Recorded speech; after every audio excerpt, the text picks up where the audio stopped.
You're listening to Weight Loss for Life Coaches, Episode 10, with certified life and weight loss coach, Paige Bowman.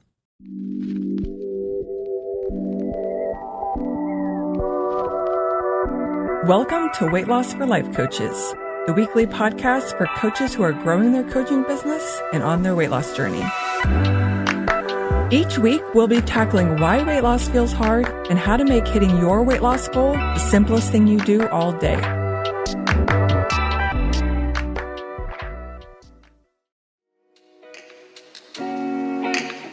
I am so excited to get this episode into your hands because we are talking about the love paradox today. I have been talking about the love paradox for a while now, and it's time to put it into podcast form.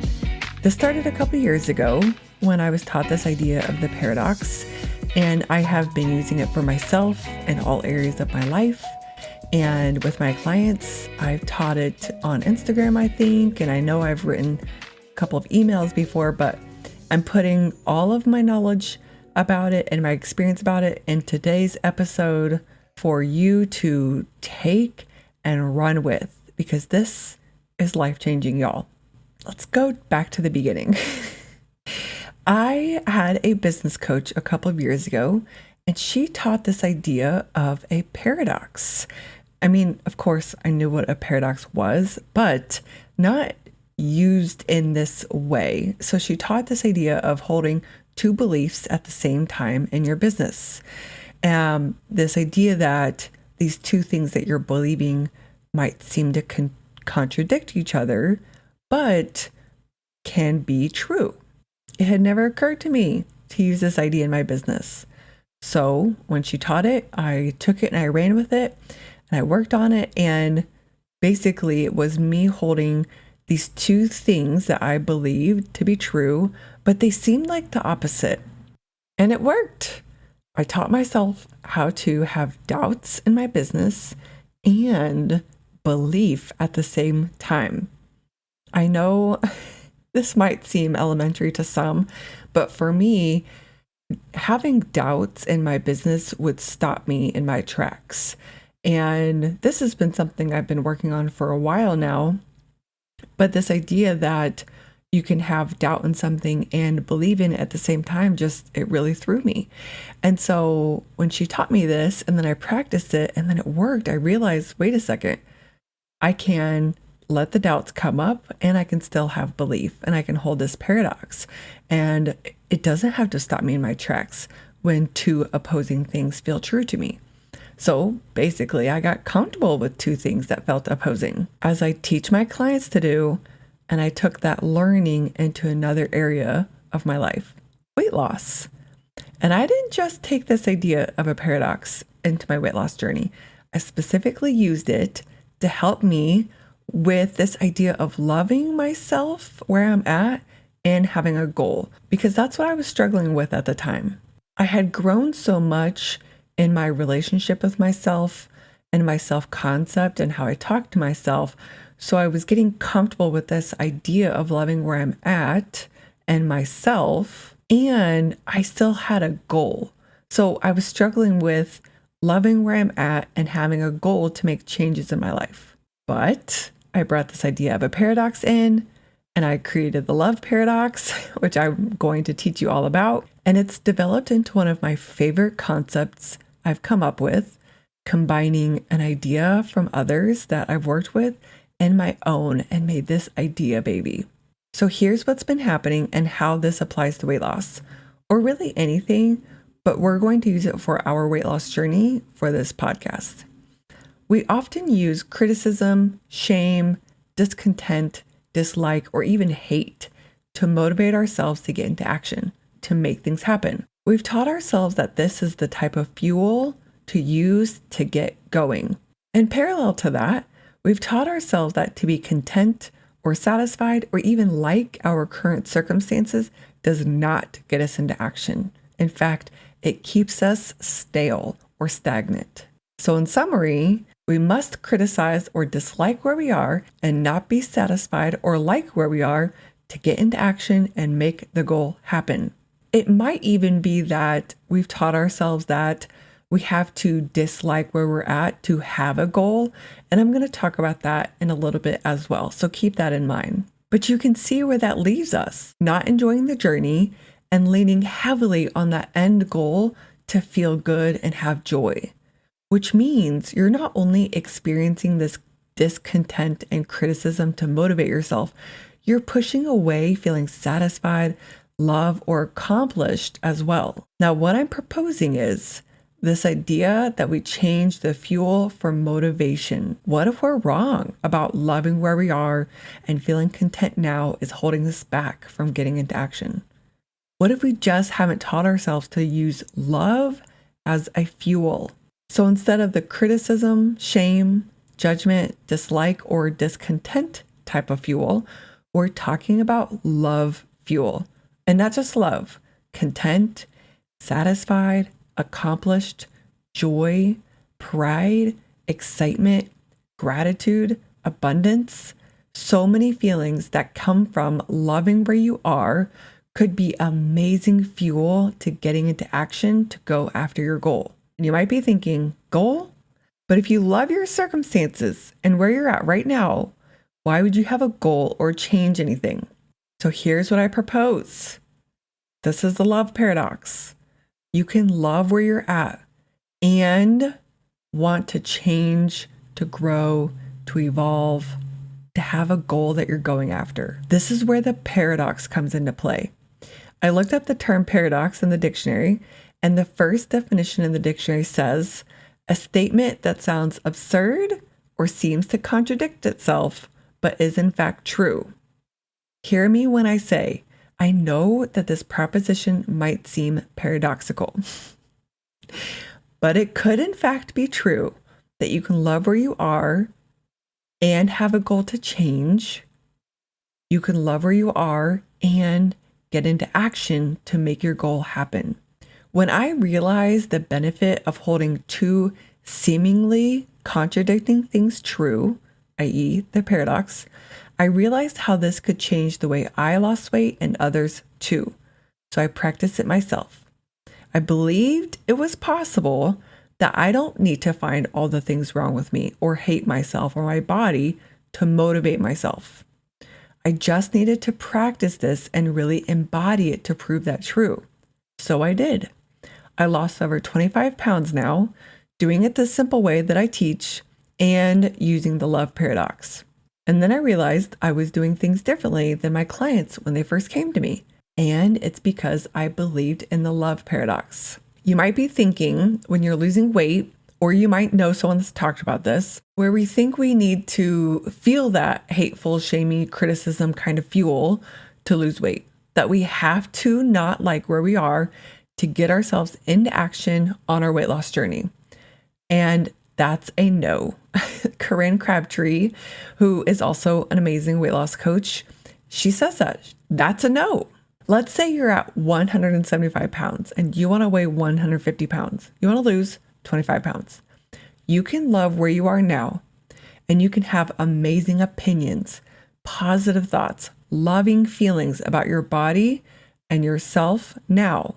You can love where you are now and want to change to lose those 25 pounds just because you want to. That means the motivational fuel to get yourself into action can be from love, commitment, compassion, and grace. All these things that are actually sustainable fuel. And I think that's the big difference between the types of fuel, sustainability. We talked about sustainability in one of the first few episodes of the podcast when we talked about what makes simple weight loss. One of the big factors is sustainability. Is it sustainable to lose weight and to maintain it? Judging and criticizing yourself is not sustainable fuel.